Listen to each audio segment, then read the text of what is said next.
अहिरो no आसरा। दोस्तों, आप लोगों ने यह कहावत ज़रूर सुनी होगी, नहीं सुनी तो मैं आप लोगों को बता देता हूँ। दरअसल ये कहावत गुजरात के अंदर काफ़ी ज़्यादा प्रचलित है और काफ़ी ज़्यादा प्रसिद्ध है। इस कहावत का मतलब होता है कि जब किसी के पास कोई भी दुनिया के अंदर आसरा या सहारा या मदद करने वाला ना हो, तो ऐसे आए वक्त में भी यादव समाज और अहिर समाज उसकी मदद के लिए हमेशा खड़ा रहता है। इतिहास के पन्ने पलटने पर हमें ऐसे कई उदाहरण मिलते हैं जब यादव समाज ने इस कहावत को चरितार्थ किया हो। लेकिन सबसे ज़्यादा इस कहावत को यदि किसी ने चरितार्थ किया है तो गुजरात के वीर अहिर देवायत बोदर जी ने किया है। वीर अहिर देवायत बोदर जी ने अपने क्षत्रिय धर्म का पालन करने के लिए त्याग और बलिदान का ऐसा अनूठा उदाहरण पेश किया जिसे सुनने के बाद आपकी आंखें नम हो जाएंगी, आपका कलेजा चौड़ा हो जाएगा। तो आज की इस वीडियो में मैं आप लोगों को वीर अहिर देवायत बोदर जी के द्वारा किए गए त्याग और बलिदान की उसी कहानी को बताने वाला हूं। आप सभी लोगों से मेरा सिर्फ एक ही निवेदन है कि इस वीडियो को ध्यानपूर्वक देखिए, अंत तक देखिए और देखने के बाद लाइक कीजिए और इस वीडियो को जितना हो सके उतना शेयर ज़रूर कीजिए। चलिए, अब आप लोगों का ज़्यादा वक्त ज़ाया न करते हुए हम इस वीडियो को शुरू कर देते हैं। गुजरात के जूनागढ़ में चुडासमा राजा रादियास का शासन हुआ करता था। उसी जूनागढ़ में आडिदर बोडिदर नामक गांव में वीर अहिर देवायत बोदर जी का जन्म हुआ था। वीर अहिर देवायत बोदर जी बोदर गोत्रीय सम्मावंशी अहिर थे।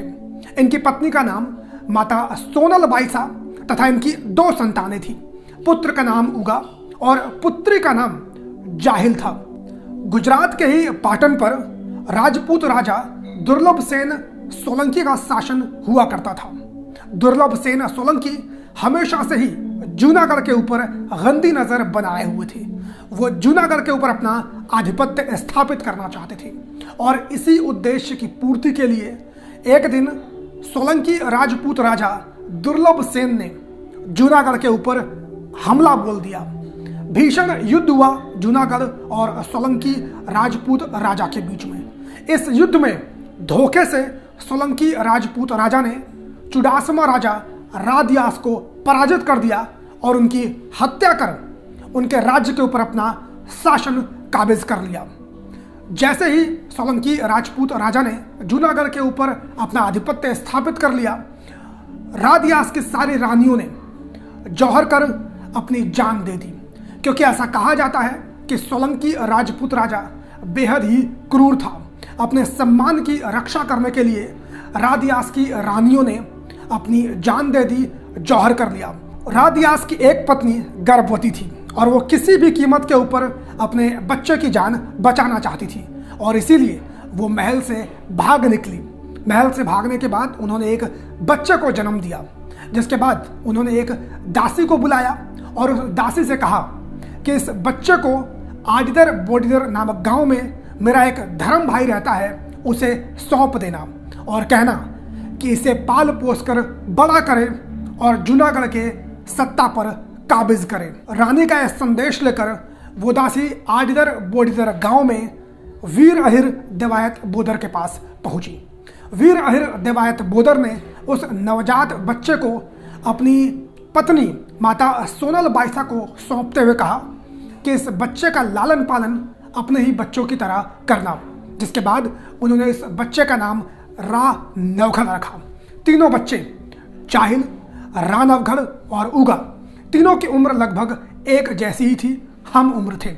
माता सोनल बाईसा ने रा नवघड़ को अपने बच्चे की तरह ही प्रेम दिया।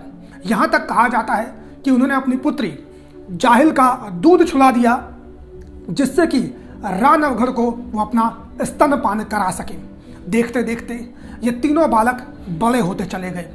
जब रा नवघड़, उगा और जाहिल 11 वर्ष के हुए, तब जूनागढ़ के तत्कालीन राजा दुर्लभ सेन के गुप्तचर को इस बात की सूचना मिल गई, भनक लग गई।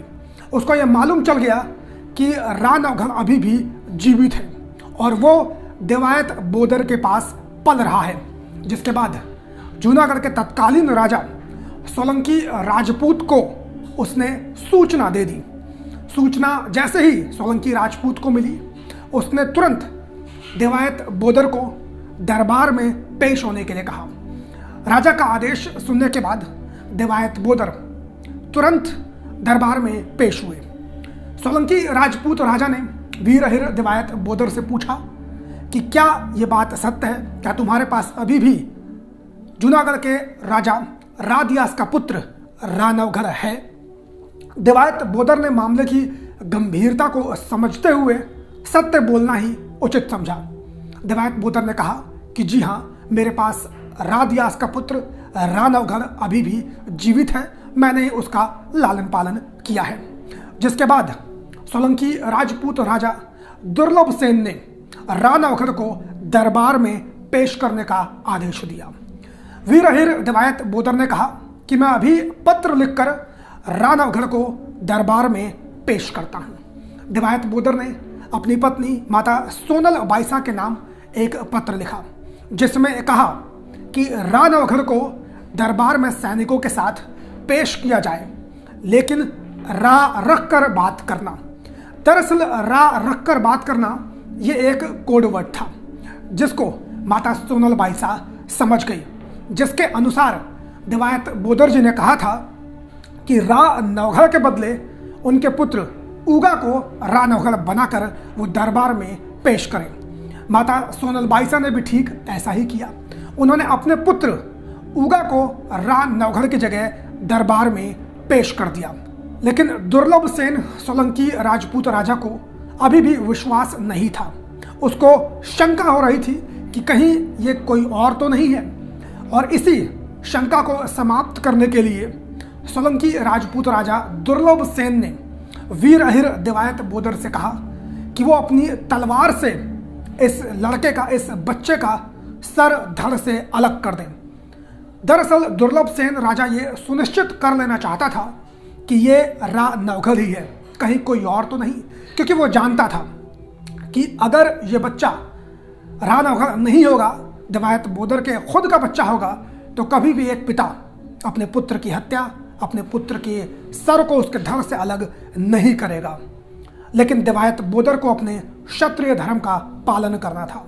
उन्होंने जो वचन अपनी धर्म बहन चुड़ासमा रानी को दिया था, उसको पूरा करना था, और अपने इस वचन को पूरा करने के लिए वो किसी भी हद तक जा सकते थे।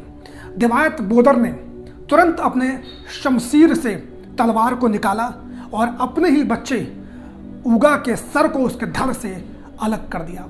आप सोच सकते हैं दोस्तों कि एक पिता के ऊपर उस वक्त क्या गुजर रही होगी जब उसे अपने ही बच्चे के सर को धड़ से अलग करना हो। लेकिन उससे भी ज़्यादा उगा के बारे में सोचिए। वो जानता था कि वो उगा है, वो जानता था कि वो रानवगढ़ नहीं है, लेकिन उसके बावजूद उसने अपने पिता के लिए, अपने पिता के क्षत्रिय धर्म और क्षत्रिय वचन का पालन करने के लिए मुस्कुराते हुए अपनी जान गंवा दी, उफ तक नहीं की। लेकिन इसके बावजूद सोलंकी राजपूत राजा को संतुष्टि नहीं हुई। आप सोच सकते हैं कितना क्रूर वो राजा था। उसने देवायत बोदर की पत्नी माता सोनल बाईसा से कहा कि वो मृत बच्चे की आंखों को निकालकर अपने पैर से रौंद दे, क्योंकि वो जानता था कि कोई भी माँ इस धरती पर नहीं है जो अपने ही बच्चे के साथ इस तरह का क्रूर व्यवहार किसी भी कीमत पर करेगी। लेकिन सलाम करता हूँ मैं ऐसी माँ को जिसने अपने पति के वचन का पालन करने के लिए इस काम को किया। माता ने अपने दिल के ऊपर पत्थर रख के, अपने कलेजे के ऊपर पत्थर रख के अपने बच्चे की आंखों को निकाला और उसको अपने पैर से रौंद दिया। तब जाकर कहीं क्रूर सोलंकी राजपूत राजा दुर्लभ सेन को संतुष्टि हुई, जिसके बाद वीरहिर देवायत बोदर के सीने में अपने पुत्र की हत्या का प्रतिशोध लेने की आग धधक रही थी, और उन्होंने जो वचन अपनी धर्म बहन चुड़ासमा रानी को दिया था उसको अभी पूरा करना बाकी था। कुछ समय के बाद वीरहिर देवायत बोदर ने 20,000 यदुवंशी क्षत्रिय अहिर सेना को तैनात किया और सोलंकी राजपूत राजा के ऊपर हमला कर दिया।